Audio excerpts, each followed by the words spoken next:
Hi everyone and welcome. This is my first webcast for my website, SonoranFarm.com. I'll be presenting to you my worm bin. So really just to give you a quick rundown, because it's not hard and anyone can get started. Go out, get an 18-gallon Rubbermaid bin, about $3.50 at your local hardware store. I have a friend who got a clear bin so he could see what his worms are doing. I don't really care what they're doing, I know what they're doing, they're eating, they're pooping, they're reproducing. That's about it. When you get the bin, you're going to need to give your worms air.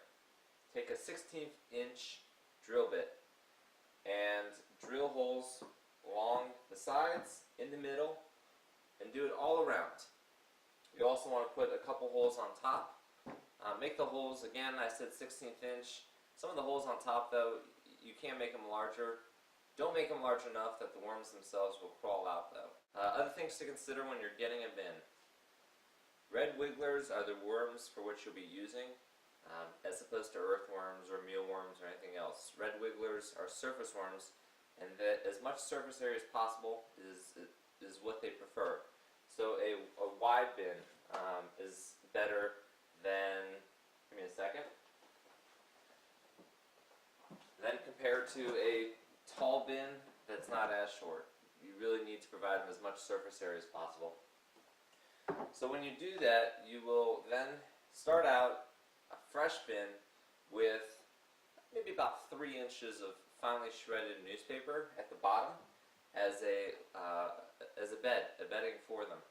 Just take the newspaper, take a spray bottle with some water, make the newspaper damp, not soaking, but damp. And then from there you can start to put your food into the bin. And when you put new food in, you can then put some more shredded newspaper onto the bin. When it comes time to newspaper, you can't really tear across the grain. Nothing really comes out.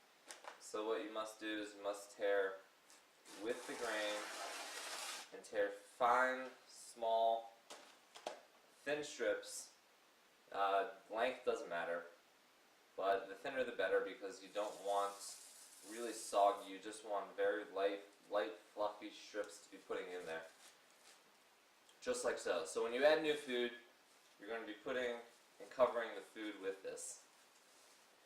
Just to give you a couple tips.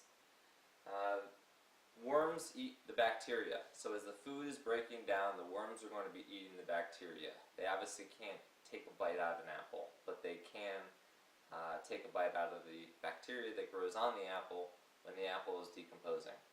The bacteria is what makes food stink.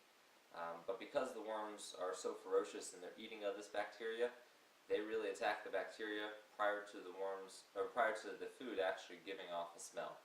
So don't worry about the smell, especially if you're going to be covering it with newspaper when you add new food to it. Some other things to note on bins: I went really cheap and really quick.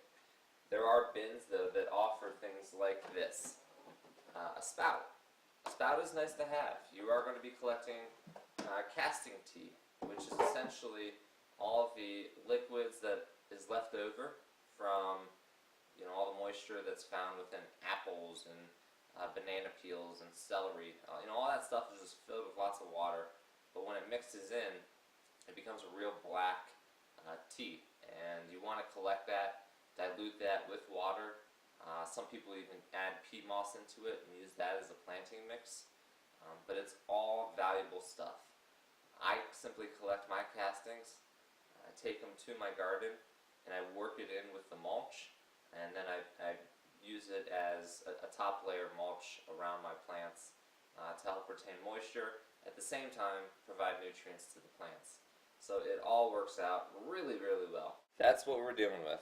Those are our worms. And as you see, there is newspaper that has, obviously as it gets wet, it's going to continue to just get more and more compressed. So don't worry about adding more newspaper, but only add newspaper really when you're adding food. You may or may not be able to see, I have Starbucks coffee cup holders. You know, whenever I go to Starbucks, that that paper is 90% recycled material to begin with. So it's a great paper to use. Take a few minutes, 5 minutes, and get yourself a bin, a drill, shredded newspaper, and then you are 90% the way there. There are two other resources that I would highly recommend. Worms Eat My Garbage is a book written by Mary Applehoff. Again, Worms Eat My Garbage. This book is a short read. It's filled with pictures. It's a fun read.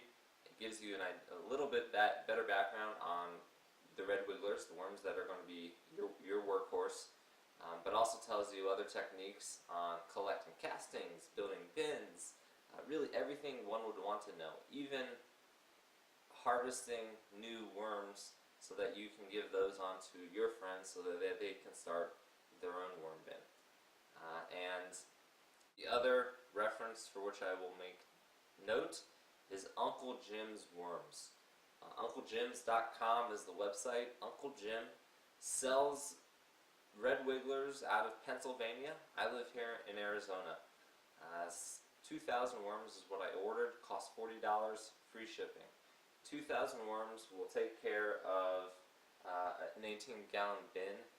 And I'm a single guy. If you have a family and you are, going and filling this up too quickly, time to get 2 bins, time to get more worms. But our UncleJims.com and Worms Eat My Garbage by Mary Applehoff, 2 wonderful resources you'll want to note. Other things to consider is temperature. Just to make note, 50 to 85 degrees Fahrenheit are the ideal temperatures for your red wigglers. Again, I live in Arizona. I live in Phoenix. It gets up to 110, 125, 120 maybe in the summer. And that's hot. It's too hot for me. It's definitely too hot for these guys. If I were to leave this outside, I'd find a bin filled with nothing but melted worms. I don't want to kill my worms. I want my worms to work for me. So that's why I keep them inside my closet with the trash and the recycling bin. So again, welcome to SonoranFarm.com. We live out here in the Sonoran Desert. It is quite the place to be, and in order to start a farm, one must have dedication, because we are up against a lot of battles with our soil and our water out here in the desert. So thanks again for tuning in, and look forward to speaking with you all soon. Have a great afternoon.